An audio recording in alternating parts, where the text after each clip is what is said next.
नमस्ते। तो आज हम बात करेंगे डाइट के बारे में जो एक अर्थराइटिस से सफरिंग मरीज को लेनी चाहिए। तो डाइट ऐसा कोई अर्थराइटिस में हमारे पास ऐसी कोई डाइट नहीं है जिससे हम बोल रहे हैं कि हाँ ये क्योर हो जाता है। लेकिन डाइट में कई ऐसी चीज़ें होती हैं जो पेशेंट नहीं समझ पाते हैं, उनके मन में बहुत सारे डाउट्स होते हैं, बहुत सारी मिथ्स होती हैं कि दालें खाएंगे, गोभी खाएंगे, हरी सब्जियां खाएंगे तो अर्थराइटिस बढ़ती है। लेकिन ऐसा नहीं है, क्योंकि आज तक डाइट से हम अर्थराइटिस को क्योर नहीं कर पाए हैं। एंड काफ़ी फिजिशियन, काफ़ी लोग आपको बताएंगे नहीं ये सब बंद कर दो, आपका अर्थराइटिस ठीक हो जाएगा। ऐसा नहीं होता है। और बाकी मैं अर्थराइटिस में बात करूं तो आपको जब भी डाइट की बात हो तो एक होलसम मील लेनी चाहिए, जिसके अंदर प्रोटीन हो, कार्बोहाइड्रेट्स हो, विटामिन्स हो, मिनरल्स हो, फैट हो, एक एडिक्वेट अमाउंट में हो। एंड साथ ही साथ जो है आपका जो वेट है वो एक नियंत्रण में रहना चाहिए। नहीं है कि आप ओवरवेट हो या अंडरवेट हो, क्योंकि अगर आप ओवरवेट होंगे तो आपका अर्थराइटिस बढ़ेगा, अंडरवेट होंगे तो आपको न्यूट्रिशन नहीं मिलेगा जॉइंट्स को, जिससे भी अर्थराइटिस बढ़ सकता है। अब मैं वो चीज़ें बताना चाहूँगा जो आपको डाइट में नहीं लेनी चाहिए। डाइट में जैसे कि आपका प्रोसेस्ड फूड हो गया, जंक फूड हो गया, जैसे कि पेप्सी कोलास हो गए, एरेटेड ड्रिंक्स हो गई, फिर आपका जंक हो गया, पिज़्ज़ा बर्गर्स हो गए, और मैदे से बनी चीज़ें हो गई जैसे ब्रेड हो गई, बिस्किट हो गए, रस्क हो गए, फैन हो गए। ये चीज़ें आप अवॉइड कीजिए। ज़्यादा नमक वाली चीज़ें अवॉइड कीजिए, जैसे कि चटनी, अचार हो गया, चिप्स हो गया, नमकीन हो गया। खाने के अंदर नमक कम कीजिए, सलाद के ऊपर नमक मत डालिए, रायते के अंदर नमक मत डालिए। तो ये नमक की क्वान्टिटी को थोड़ा कम कीजिए।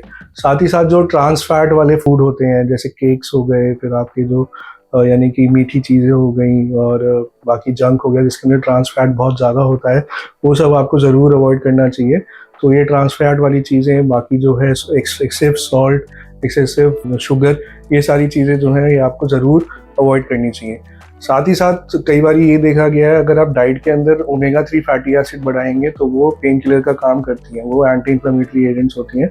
तो ओमेगा 3 फैटी एसिड किसके अंदर होता है? ओमेगा 3 फैटी एसिड मेनली आपका, जैसे कि आपके जो फिश हो गई उसके अंदर होता है, एग के अंदर होता है, बाकी जो है एवोकाडो करके जो फ्रूट होता है उसके अंदर होता है, बेरीज वाले फ्रूट जैसे स्ट्रॉबेरीज हो गई, ब्लूबेरीज हो गई, उसके अंदर आपका ओमेगा 3 फैटी एसिड होता है। फिर आपका जो फ्लैक्स सीड्स हैं उसके अंदर ओमेगा 3 फैटी एसिड होता है।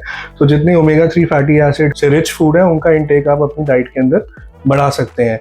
साथ ही साथ करक्यूमिन एक चीज़ होती है जो हल्दी के अंदर देखी गई है, वो आप यूज़ कर सकते हैं। उससे भी पेन, अर्थराइटिस का जो पेन होता है उसमें रिलीफ होने के चांसेस काफ़ी ज़्यादा होते हैं। मोटा मोटा मैं यही कहना चाहूँगा, अगर आप डाइट ले रहे हैं तो घर की डाइट लीजिए। घर पे जो फ्रेश है चीज़ें जैसे वेजिटेबल्स हो गई, दालें हो गई, सब्जी हो गई, हरी सब्जियाँ हो गई, फ्रेश फ्रूट्स हो गए, ये सब आपको लेना चाहिए। लेकिन कई डाइट आपको यानी कि हेल्प कर सकती है। अगर आपको गाउट की प्रॉब्लम है तो यूरिक एसिड की वजह से होती है, तो यूरिक एसिड वाली जो डाइट होती है उसके अंदर आपको ज़्यादा मेनली रेड मीट नहीं लेना है, सी फूड नहीं लेना है, बियर नहीं लेनी है, और शुगर वाली ड्रिंक्स नहीं लेनी है जैसे पेप्सी कोलाज हो गई, बाकी शुगर की ड्रिंक्स हो गई, एरेटेड ड्रिंक्स हो गई, वो नहीं लेंगे, क्योंकि इन चीज़ों से जो है यूरिक एसिड बढ़ता है। तो जब भी डाइट की बात हो तो हाँ, डाइट क्योर नहीं है, लेकिन डाइट काफ़ी हेल्पफुल रहती है, जिससे कि आपका जो एक न्यूट्रिशन है, बॉडी की जो हेल्थ है वो बनी रहती है। वो आपको इन्फेक्शन से लड़ने से और अर्थराइटिस का पेन करने में भी हेल्पफुल होती है। लेकिन साथ ही साथ आपको अपनी दवाइयाँ लेनी चाहिए, डॉक्टर को अपॉइंटमेंट के टाइम मिलना चाहिए, और अपना रेगुलर चेकअप कराते रहना चाहिए। Thank you so much.